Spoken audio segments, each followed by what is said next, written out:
Oh, what I said on it? Yeah, just what if you, it looks like you did a drawing or... Yeah, I just said that competition usually initiates conflict for many people.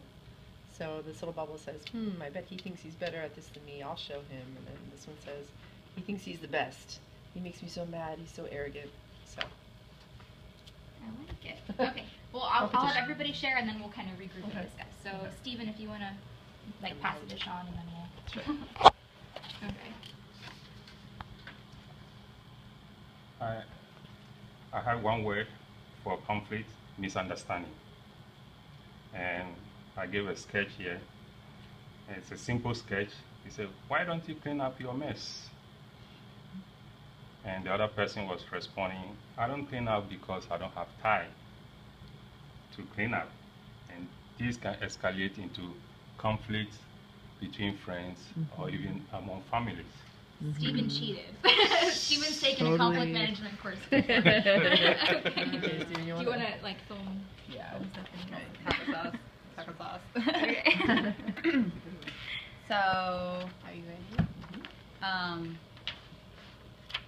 So I drew a picture of Kylan touching Brian.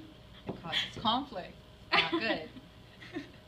So it says, grr, Brian's not happy at all. All of a sudden, Kylan comes, touch, hug. He does that, TikTok, and Brian is upset. It causes a problem for us as paraeducator. It causes conflict. Alright, that's good. Like, everybody has, like, little comment books. Okay, so up on the board here, actually, you guys did a really good job with not having too negative of a perception of what conflict is, which is a really good view to have.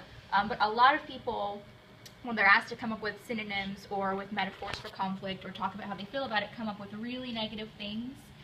So just, like, I'm not going to read all of these to you, but some of these include things like interpersonal violence, verbal abuse. I like that somebody put glaring at one another as their idea of conflict. Like, that's their whole idea of it. There's even things like sexual abuse in here, manipulation.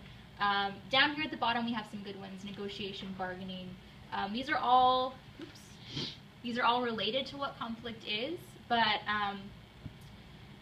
they're not all a healthy way of looking at it. Let's move on here. Okay. So we're going to go over like the textbook definition, then we're going to get into it a little deeper. So it's defined as a problematic situation that has 4 characteristics, of which I've listed here. Basically, the two parties involved in the conflict, they need each other, they value the relationship, and they disagree about something which has the potential to disrupt the relationship if not resolved quickly.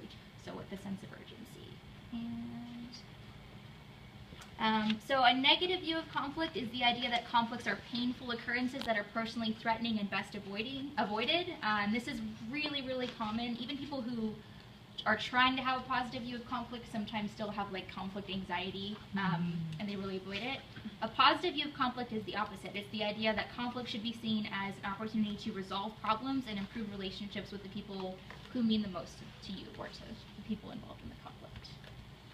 Okay, so all of the theories in this workshop are based on that second idea. So it's the idea that conflict is productive rather than destructive. Conflict management is the way that you communicate in conflict situations, and it's considered effective when the people involved are able to reach a mutually satisfying agreement or understanding. So this means if you're in a conflict and you're not able to come to a resolution, no matter how pleasant you might think you're being with each other, you're not effectively managing your conflict. That might be more like accommodating or avoiding. Okay, so this is the end of the first topic. That's the nature of conflict. We're going into like the more important stuff here. So, in addition to being based on a positive view of conflict, principles of conflict management are based on the idea that conflict is a process. So it's dynamic, it's ongoing, and it's continuous, and it evolves. 5 stages of conflict. Prelude. This just means all of the variables that exist that can lead to a conflict. Like Stephen was talking about a mess, basically. That would be part of the environment. The people, the relationship between the people, that's part of the environment. Until that person actually says, I want you to clean up your mess, no conflict exists. It's the prelude to the conflict. The triggering event is the behavior that the parties in the conflict point to as the issue or problem or the focal point of the conflict.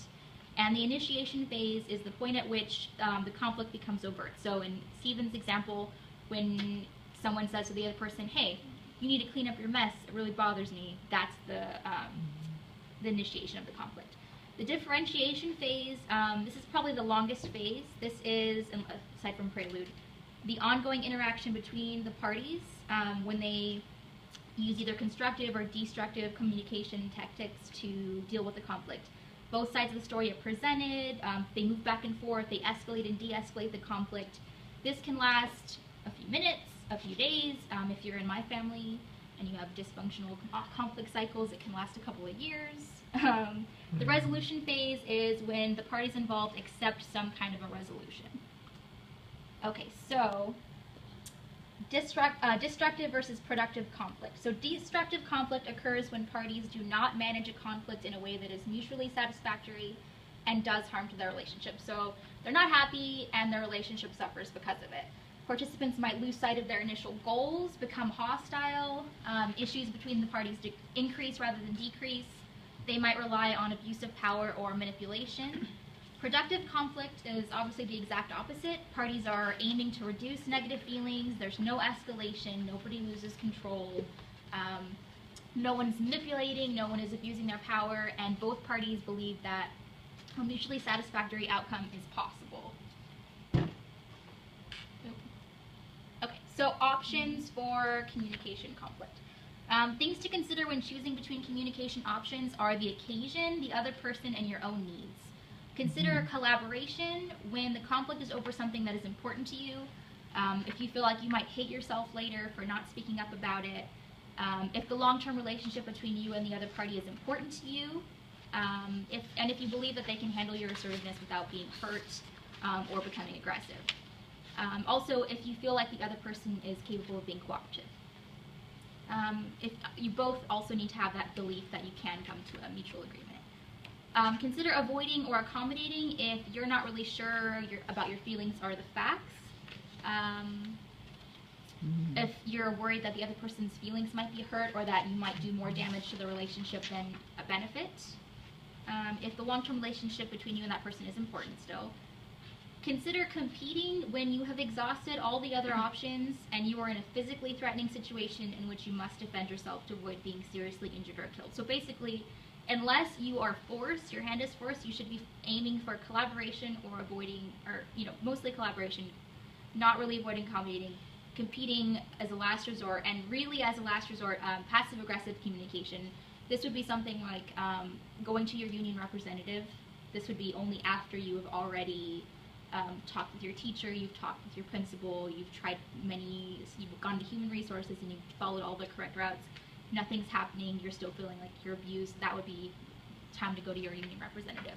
Or in your home life, there's a threat of physical violence against you or against someone else, and you might need to resort to calling the authorities and reporting someone. That would be considered a passive-aggressive act, but in that case it would be appropriate. Okay, so this brings us to our second exercise. This is collaboration versus compromise. If you want to just go ahead and pause it, and we'll do a couple minutes.